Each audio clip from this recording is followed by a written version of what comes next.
하나님께서 우리에게 주시는 말씀은 야고보서 1장 1절입니다.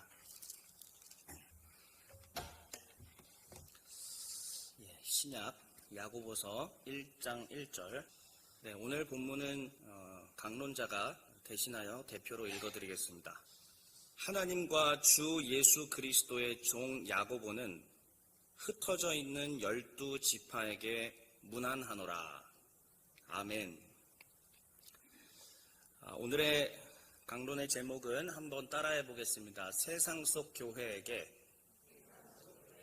문안합니다. 그렇습니다. 오늘 읽은 본문 야고보서 1장 1절의 말씀을 다시 한번 보면요. 하나님과 주 예수 그리스도의 종 야고보는 흩어져 있는 12지파에게 문안하노라 라고 말을 하고 있습니다. 흩어져 있는 12지파, 이 12지파는 대체 누구일까? 이들이 누구인지 정확하게 알 길은 없지만 한 4가지 정도로 추론해 볼 수 있습니다. 첫 번째는 모든 유대인들이라고 볼 수가 있습니다. 그런데 유대인들이지만은 유대 땅 바깥에 거주하고 있는, 그러니까 유대 땅이라고 하면은 예루살렘, 베들레헴 뭐 이런 땅들 있지 않습니까? 이 팔레스타인 지역, 즉 이 유대 땅에 살지 않는 모든 유대인들이다. 이렇게 하나 추론을 해볼 수가 있고요. 두 번째 또 이 12지파는 누구인가 봤을 때 유대인은 유대인이지만 기독 유대인이다. 즉 예수 그리스도를 믿는 유대인이다. 그런데 예수 그리스도를 믿지만 바울이 서신서들을 통해서 좀 자주 싸웠던 대상들이 있잖아요. 그 자주 싸웠던 대상들, 할례 주장하는 사람들이라든지 음식법을 주장하는 사람들이라든지 이전 것은 지나갔는데 계속 그거 물고 늘어져. 예수를 믿어요. 믿긴 믿는데 그런 사람들하고 바울이 자주 싸웠습니다. 그러지 말라고. 근데 이것도 어디까지는 하나 추론입니다. 야고보서에서 말하고 있는 12지파의 대상은 누군가 봤을 때 두 번째 추론은 율법을 굉장히 강조하는 예수 믿는 유대인이다. 이렇게도 볼 수 있습니다. 미리 말씀드리지만 정답은 몰라요. 누구도 이 정답을 정확하게 알 길은 없습니다. 그런데 세 번째가 또 있습니다. 이 세 번째도 기독 유대인입니다. 예수를 믿는 유대인들인데 이들은 누구냐면은 아마도 스데반 집사가 순교한 이후에 쭉 다 흩어졌거든요. 그 흩어졌던 헬라파 유대인들이 아니었을까. 즉 이 사람들도 역시 유대 땅 바깥에 거주하는 그런 사람들이지 않았을까 추측해 볼 수 있고요. 맨 마지막은 사도 바울이 로마서 9장, 10장, 11장에서 정리하는 것처럼 새 이스라엘. 그러니까 이제 민족적 이스라엘의 개념이 아니라 이제부터 이스라엘이라는 것은 무엇이냐? 예수 그리스도를 구주로 영접한 모두를 가리켜서 새 이스라엘이라고 얘기를 하는데 새 이스라엘로서의 12지파를 가리키는 것은 아닌가 하고 4가지 추론을 할 수가 있습니다. 다시 말씀드리지만 이 중에 정답은 모릅니다. 하지만 제가 개인적으로 가지고 있는 생각은 그래도 기독 유대인 쪽이 아닐까 생각을 하긴 하지만 뭐 아주 정확하게 알 길은 없다라는 말씀을 드릴 수가 있습니다. 그런데 여기서의 12지파가 핵심이 아니에요. 오늘 읽은 성경 보면 야고보서가 시작되는 장면이지 않습니까? 12지파는 12지파인데 어떤 12지파냐면 성경 말씀 다시 한번 보겠습니다. 자, 저 빨간색 글씨 되어 있는 거 한번 같이 읽어볼까요? 준비 시작. 12지파는 12지파이지만 어떤 12지파이냐? 흩어져 있는 12지파다라는 이야기입니다. 그러니까 유대 땅 바깥에 살던 사람들이 틀림없는 것 같아요. 유대 땅 바깥에 살고 있는 어떠한 대상들에게 예수를 믿는 사람인 것 같습니다. 그 성도들에게 야고보서의 저자인 야고보가 메시지를 전하는 겁니다. 아주 짤막한 편지로서 어떻게 살아야 하는 것인지, 어떤 게 참된 복음인지, 어떻게 사는 것이 성도답게 사는 건지에 대해서 말씀을 전하는 것입니다. 우리 기독교는 흩어지면서 성장했습니다. 기독교는 뭉쳐서 성장한 게 아니고요.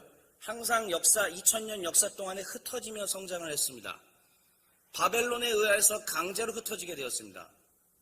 바벨론에 의해서 강제로 흩어져서 이제 유대가 망했다라고 생각되었지만 그때 이후로 이스라엘 땅은 그전까지는 거의 바알 숭배의 땅이었어요. 여호와 하나님을 제대로 믿은 적이 없는 땅이었습니다. 다윗 이후로부터 시작해서 솔로몬 이후로부터 시작해서 그 땅은 하나님을 제대로 믿은 적이 없는 땅이었습니다. 거의 바알과 아세라를 숭배했던 땅이에요. 그런데 나라가 망하고 흩어진 이후에 비로소 하나님을 찾기 시작합니다. 여호와의 율법의 말씀이 중요하다라고 생각하기 시작합니다. 그렇게 하면서 마침내 오늘날 우리가 믿고 있는 이 구약 성경의 신학 체계를 집대성하는 시기도 바로 나라가 망한 이후에, 흩어진 이후에 그러한 일들이 가능했습니다. 무엇보다도 바벨론에 의해서 강제로 흩어진 이후에 가장 중요한 발전이 된 게 뭐냐면 메시아가 오신다라는 사상.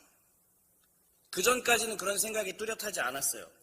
우리를 구원하실 메시아께서 오신다라는 사상이 뚜렷하지 않았지만 나라가 망한 이후에, 흩어진 이후에 비로소 메시아께서 오신다라는 사상이 발전하기 시작을 합니다. 그리고 마침내 아시다시피 우리 주 예수 그리스도께서 오셨고 성령이 강림하셨고 성령을 받은 주의 백성들이 나아가 예수 그리스도의 죽으심과 부활에 대해서 선포하며 다니기 시작했습니다.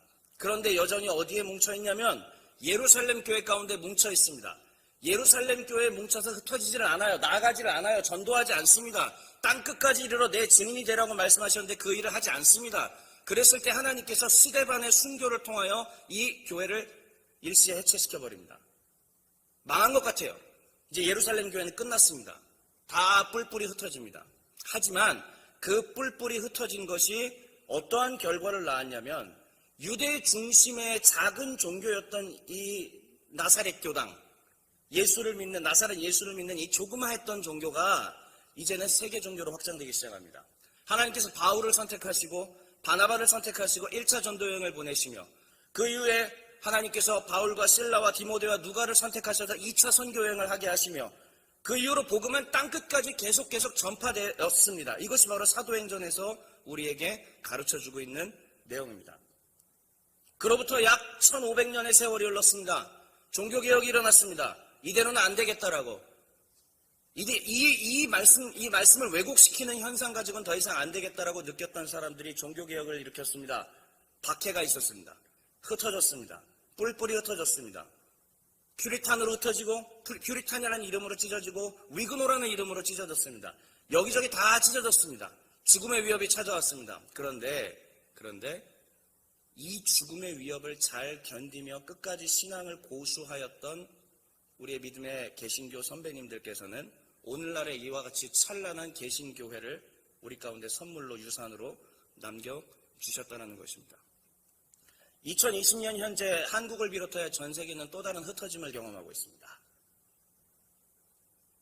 유쾌한 변화가 아닙니다. 유쾌한 흩어짐이 아닙니다. 모두가 힘들어하고 있는 변화요 흩어짐입니다. 그러나 분명한 사실은 하나님께서 이 새로운 흩어짐을 우리 가운데 주셨다는 것입니다. 예배당에 자유롭게 모여서 예배하던 그 자유가 일시적으로 우리는 제한을 받고 있습니다. 방송으로 예배드리고 계시는 분들이 계시겠습니다마는 자유가 사라졌습니다. 여기에 나오고 싶겠죠. 함께 하고 싶을 겁니다.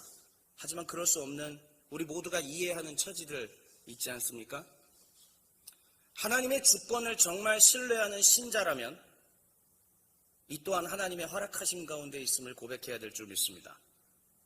코로나에 흩어지면 그러면 우리 가운데 어떠한 변화를 가져다 주었을까요? 새로운 시대가 열렸다는 것을 그전부터 이미 알고 있었어요. 그런데 드디어 이게 착하고 피부에 닿습니다. 영상 예배라든지 영상 방송이라든지 이런 거 다 있는 거 알았습니다. 하지만 비로소 이게 착하고 피부에 와닿기 시작한 게 바로 지금 자유가 제한되고 공간의 제약이 따르면서 우리는 피부로 절감하기 시작했습니다. 가게 같은 데 가서 주문 한번 해보셨어요? 우리 좀 죄송합니다. 연세 있으신 우리 성도님들, 우리 권사님들, 가게 같은 데 가서 주문 같은 걸 요즘 해보셨어요? 점원이 주문 받아주든가요? 아니면 기계가 주문을 받아주든가요? 기계가 주문을 받아요. 저희 아버지 얼마 전에 그거 성공했다고 와서 자랑하셨습니다. 저희 어머니도 와서 안 되지만은 맘스터치 가서 이번에 끝끝내 해봤다고, 뒷사람이 째려보고 그랬지만 열심히 해봤다고 얘기를 합니다. 적응 안 하면 도태될 수밖에 없거든요. 먹어야 되니까요. 사야 되니까요. 체감하게 되는 것입니다. 온라인 계약이라는 거 상상이나 해보셨어요? 제가 1990년대 중반에 저 여의도에 있는 LG 본사 빌딩 있지 않습니까? 거기에서 구자경 전 명예회장님이 세워놓은 어린이들을 과학으로 키우겠다라고 세워놓은 게 있어요. 그 LG 사이언스 홀입니다. LG 사이언스 홀 이름으로 바뀐 그 해에 제가 방문을 했었어요. 갔는데 로봇가 얼굴 그림을 그려주고요. 이제부터는 학교 수업이 어떻게 이루어지냐면 학교에 가지 않아도 됩니다. 이 모니터를 보고 원격으로 수업을 하는 시대가 옵니다. 1995년쯤으로 제가 기억을 해요. 그러한 것을 보면서 하고 비웃었죠. 에이 무슨 말도 안 되는 소리 하냐고. 한참 나 죽은 다음에나 그렇게 되겠지. 얘기하면 물론 이제 꿈을 꿔보지만 참 신기했습니다. 그런데 그게 지금 현재 현실이 됐어요. 현실이 됐습니다. 근데 유쾌한 변화는 아니에요. 좋은 상황 가운데서 이루어진 변화라기보다는 급작스러운 변화였죠. 또한 우리 성도님들 가운데 혹시 과거에 온라인으로 헌금하는 거 상상해 보셨어요? 어떤 교회들은 예전부터 그렇게 해오고 있지만 우리 정서상 헌금은 다리미로 다려야 되잖아요. 구겨진 지폐 다리미로 쭉쭉 다려서 잘 준비해놓고 성경책에 고이 껴놨다가 두 손으로 벌벌벌 떨면서 하나님 앞에 딱 드려야 되잖아요.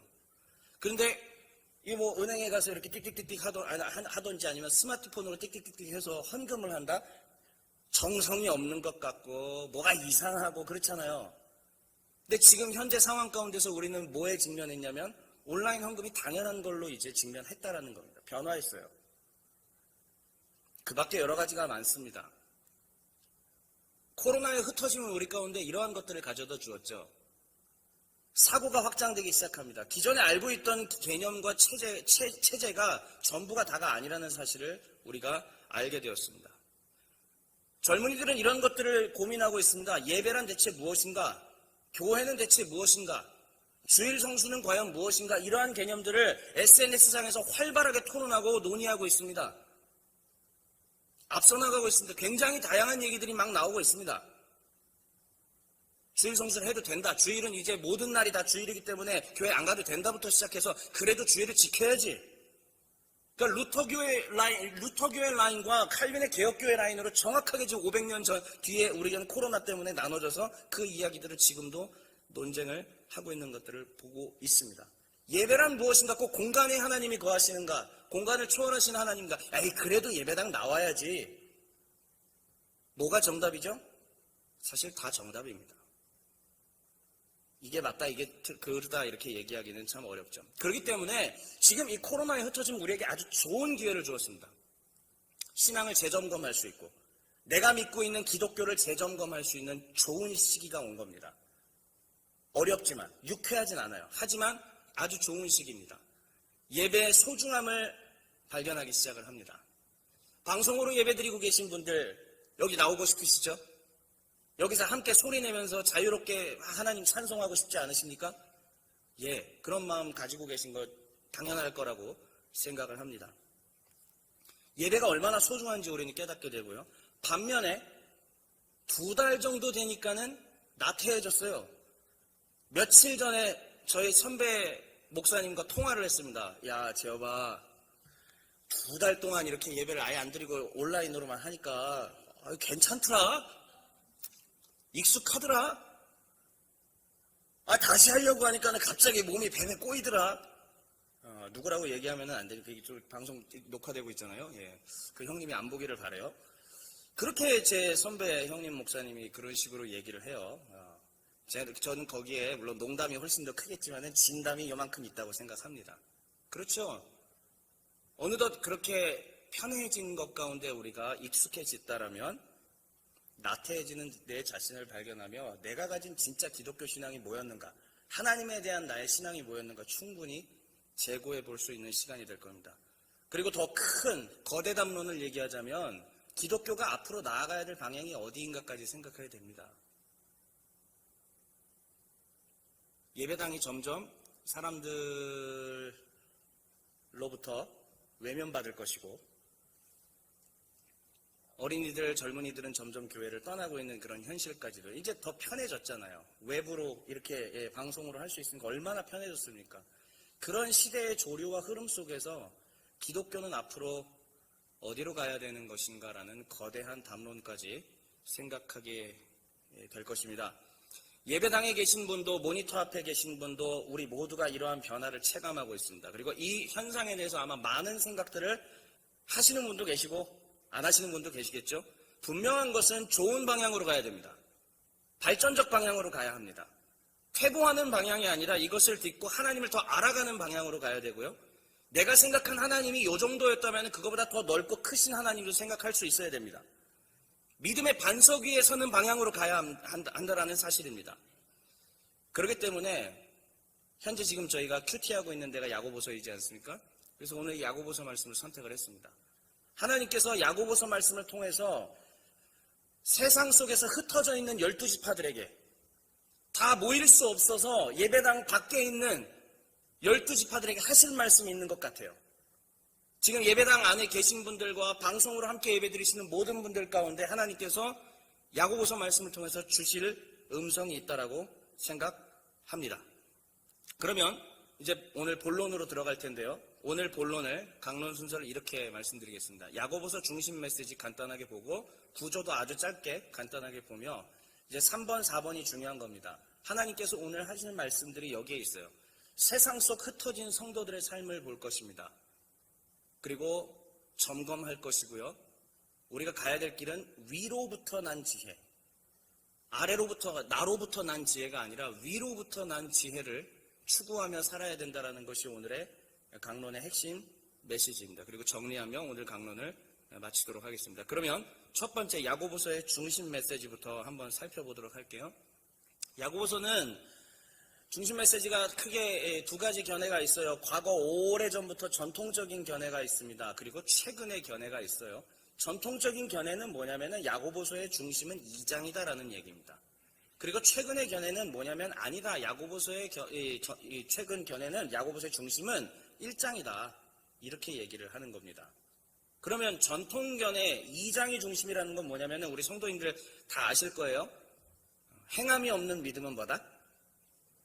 죽은 거다라는 그 얘기. 그러니까 우리 개신교가 시작되었던 마틴 루터의 종교개혁. 그럼 마틴 루터가 종교개혁을 일으켰던 근본적인 이유는 뭐냐면은 로마서 1장 16절과 17절에 마음이 동해서 종교개혁까지 일어나게 된 겁니다. 그 로마서 1장 16절과 17절에서 말씀하시는 게 뭐냐면 이신칭이에요. 믿음으로써 의롭다 칭함받는다. 믿음으로써 구원받는다.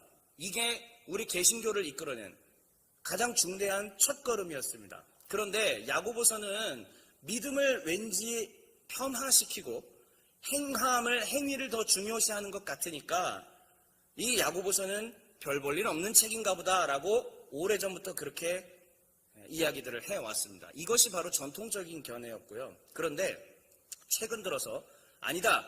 야고보서의 중심은 전통적인 견해인 믿음과 행위 두 개의 대비가 되는 것이 아니라 그림 한번 다시 보여주시겠습니다. 파란 글씨 한번 같이 읽어볼까요? 준비 시작. 네, 흩어져 있는 세상 속의 성도에게 주는 메시지다. 이게 최근에 야고보서가 말하고 있는 야고보서 전공을 하시는 학자들께서 얘기하시는 주제입니다. 아주 자세한 지금 교리적인 얘기는 제가 할 수가 없고요. 뭐 다 설명할 수 있지만 지금 할 수가 없고요. 그래서 초점은 어디에 있느냐면은 저는 최근의 견해를 따라서 야고보서가 말하고 있는 것은 뭐냐면은 세상 속에 흩어져 살아가고 있는 성도들에 대한 교훈이다라는 이야기입니다. 그러니까 지금 우리는 코로나의 흩어짐을 맞이했잖아요. 다 자유롭게 모이지 못하고 마음은 원이로되 또 겁나서 못 오시는 분들도 계시고 다 처지가 마음의 처지와 마음의 상황들이 다 다르죠. 이 예배당에 오지 못하고 흩어져서 살아가고 있는 지금 우리 시대 가운데 아주 적실한 내용이 바로 야고보서다. 저는 이렇게 생각을 합니다. 그러면 야고보서 구조를 아주 간단하게 살펴볼게요. 야고보서는 크게 세 부분으로 되어 있습니다. 근데 재밌는 거는 여러분 저 서론과 결론 내용을 한번 쭉 보실래요? 어떤 것 같으세요? 서론과 결론 내용이 어떤 것 같으세요? 거의 같아요. 사실 같은 내용입니다. 야고보서는 처음과 마지막을 같은 구도로 이야기를 하고 있습니다. 그럼 그게 뭐냐면 세상 속에서 흩어져 살고 있는 성도들아, 너희가 시험을 당하였다. 그 시험에 대한 얘기는 뒤에서 자세히 하겠습니다. 너희가 시험을 당하였는데 견뎌라, 인내해라, 참아라. 그리고 이것을 참을 수 있는 지혜를 하나님 앞에 간구해라. 이게 시작과 끝입니다. 특히나 맨 마지막에 5장에서는요. 엘리야가 기도했을 때에 하늘의 문이 열려 비가 내렸던 그 이야기까지 하면서 하나님과 이스라엘 백성들 가운데 끊어졌던 언약이 다시 갱신되는 아름다운 장면까지 얘기하면서 기도의 중요성들을 이야기해주고 있습니다. 그러면 그 사이에 있는 내용이 무언가? 바로 윤리적 문제인 거예요. 로마 사회 가운데 흩어져서 살아가고 있었습니다. 이들은 예수 그리스도를 믿고 있었습니다. 그런데 화면 잠깐 계속 보여주시겠습니까? 예. 로마 사회 가운데 흩어져서 살아가는 이 사람들이 문제가 발생을 하는 거예요. 성도라는 이름인데 그리스도인이라는 이름을 갖고 있지만 악한 말을 해요. 그리스도인 중에 거의 그런 사람들이 별로는 없었지만은 사업을 하시는 분들이 계십니다. 근데 임금을 체불을 해요. 주지를 않아요. 그리고 실제로 성도들은 임금 체불을 당하기도 하고요. 이게 복합된 상황 가운데 사는 겁니다. 빈부에 따라서 차별을 합니다. 아니, 그리스도인들의 빈부에 따라서 차별당하는 건 당연해요. 예, 예수 믿는 사람들은 늘 그렇게 핍박당했습니다. 고난받았습니다. 당연한 거예요. 그런데 예수 믿는 사람들이 빈부에 따라서 구분하고 차별한다는 얘기예요. 그러면서 보복하고 어떻게 하면 싸울 것인가 고민하고 있는 성도들의 모습이 이 저자의 귀에 들려왔다라는 이야기죠. 그러니까 행함을 강조해야 될까요? 하지 말아야 될까요? 강조할 수밖에 없는 거예요. 믿음을 약화시키는 게 아닙니다. 오직 구원은 믿음으로 말미암아 이루어지는 것입니다. 예수 그리스도를 믿음으로. 그런데 지금 이 편지를 받는 세상 속에 흩어져 살아가는 로마 사회 속에서, 로마 제국 속에서 흩어져 살아가는 주의 성도들은 지금 저런 문제가 있다라는 이야기입니다.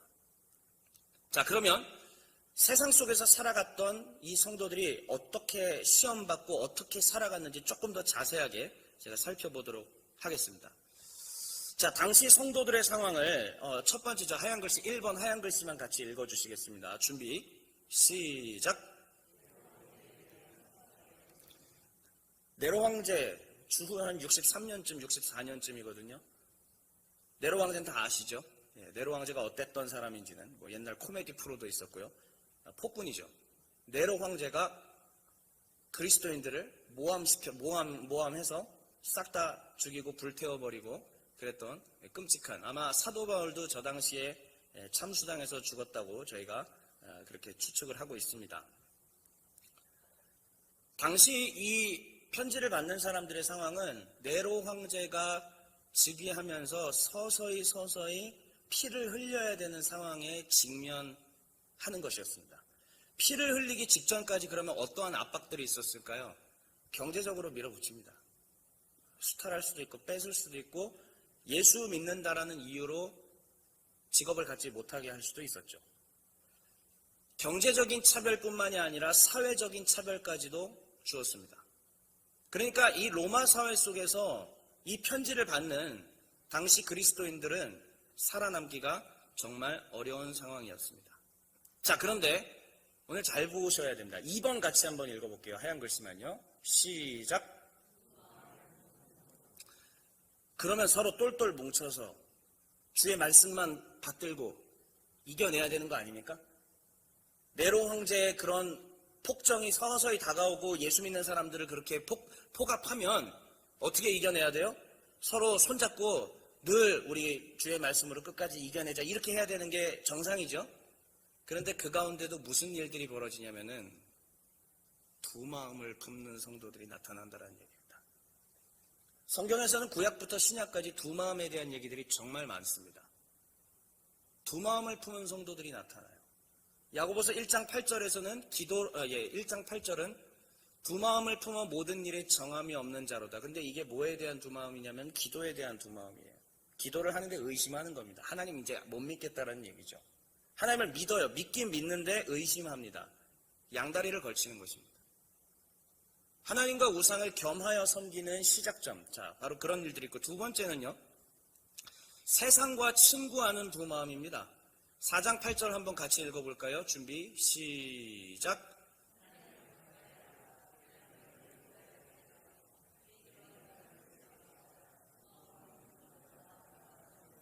네, 두 마음이라는 것은 야고보서에서 이 두 번 이렇게 등장합니다. 두 마음을 품었는데 첫 번째는 기도에 대한 의심의 두 마음이고요. 하나님을 믿지만 의심스러운 거예요. 그런데 두 번째가 더 큰 개념입니다. 하나님을 섬기지만 세상과 벗을 하는 겁니다. 하나님을 사랑하는 것 같아요. 그런데 진짜 사랑하면 할 수 없는 일들을 하는 거죠. 세상과 친구합니다. 진짜 잘 생각해 보셔야 되는 얘기입니다. 이것이 2000년이 지난 우리에게 어떻게 적용되는지 한번 진지하게 성찰해 볼 필요가 있어요.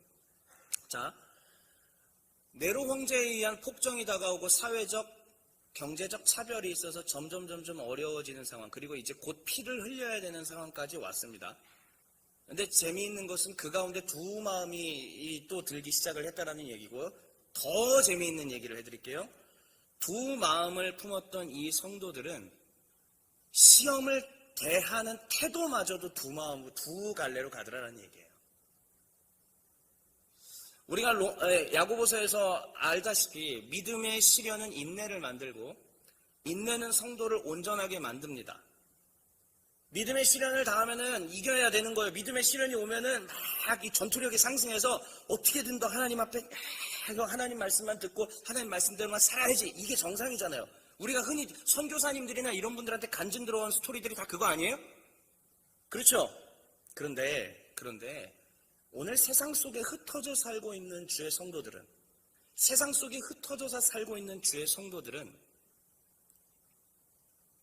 어떤 사람들은 이 박해와 차별을 기쁘게 견뎌내지만 어떤 사람은 두 마음을 품어서 있지도 않은 시험을 만들어서 스스로 당합니다. 그것이 무슨 얘기냐면 정욕으로 인한 유혹을 직접 받는 거예요. 아까 말씀드렸죠? 이 성도들이 어떻게 살아가고 있었냐면 어떤 사람은 하나님 뜻대로 살았겠지만 어떤 사람들은 폭압, 폭정, 임금체불, 악한 말, 비방, 보복 이런 거 하려고 마음속에 가득했다라는 얘기예요. 이런 것들을 하려다 보니까 갈등이 빚어지게 되겠죠. 사실상 이 모든 문제들은 다 자기가 정욕으로 인하여서 자기가 만들어낸 건데 마치 내가 시험을 당하는 것 같이 그렇게 변호하는 거예요.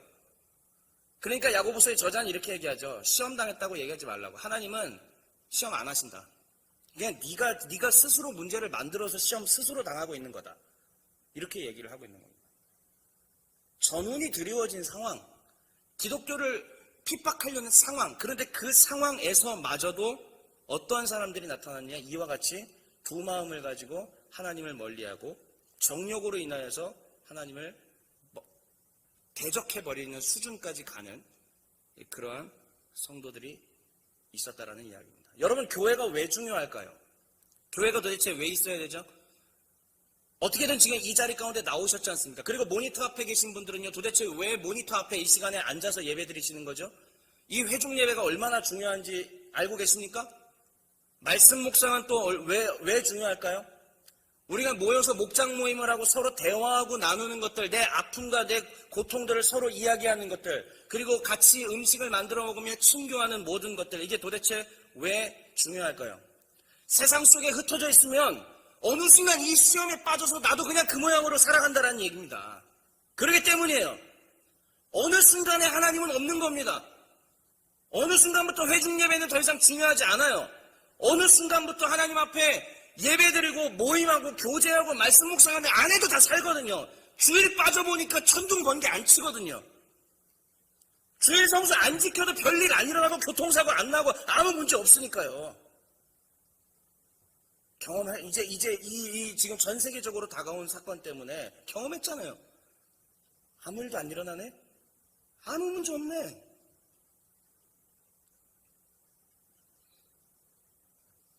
세상 속에 흩어져 살다 보면 처음엔 신앙을 유지할 수 있을지언정 각 개개별로 떨어져 있으면 언젠가 하나님을 멀리하고 고립되게 됩니다.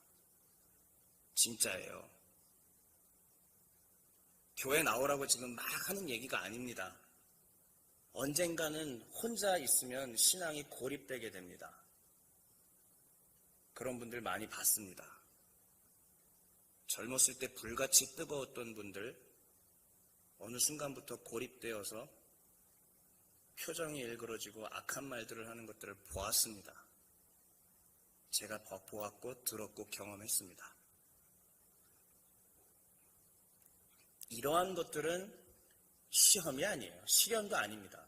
스스로 만드는 거예요. 자기 욕심에 따라 자기 스스로를 하나님으로부터 멀리 떨어뜨려 방치해 놓은 겁니다. 그냥 자기 스스로를 방치한 거예요. 그러니까 야고보서는 이런 얘기를 하는 겁니다. 욕심이 잉태하면 죄를 낳고 죄가 장성하면 사망을 낳는 거죠. 단계가 그렇게 가게 돼 있습니다.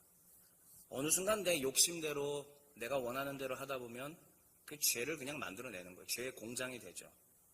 그리고 그것은 사망의 길로 가게 되는 겁니다. 흩어져 있는 성도들에게 야고보서의 저자가 바로 이 얘기를 하는 겁니다. 세상 속에 흩어져 있는 자들에게. 자, 그러면은 해결책이 뭘까요? 야고보서 저자는 이것을 문제 제기만 하지 않아요. 뚜렷한 해결책을 우리한테 줍니다. 그 해결책은 바로 오늘 수요일 큐티 본문입니다. 3장 13절부터 18절인데요. 성경 본문을 준비하지 않았지만은 같이 한번 좀 찾아서 읽어보겠습니다. 앞에 화면은 없거든요. 13절부터 18절까지 저 한 절 여러분 한 절 같이 한번 읽어보겠습니다. 야고보서 3장 13절부터 18절입니다. 너희 중에 지혜와 총명이 있는 자가 누구냐? 그는 선행으로 말미암아 지혜의 온유함으로 그 행함을 보일지니라.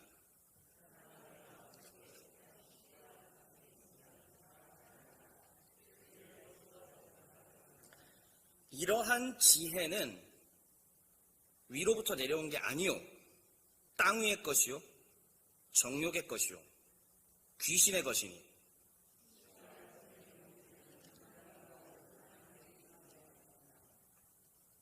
오직 위로부터 난 지혜는 첫째, 성결하고, 다음에 화평하고, 관용하고, 양순하며, 긍휼과 선한 열매가 가득하고, 편견과 거짓이 없나니.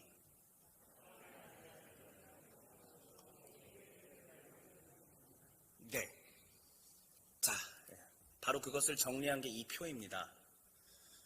위로부터 난 지혜는 사실 이 흐름들은요, 사도 바울이 이야기한 거랑도 굉장히 비슷합니다. 바울도 고린도 전서에서 이 지혜에 대해서 얼마나 많이 말을 하고 있어요. 십자가의 지혜에 대해서 이야기하면서.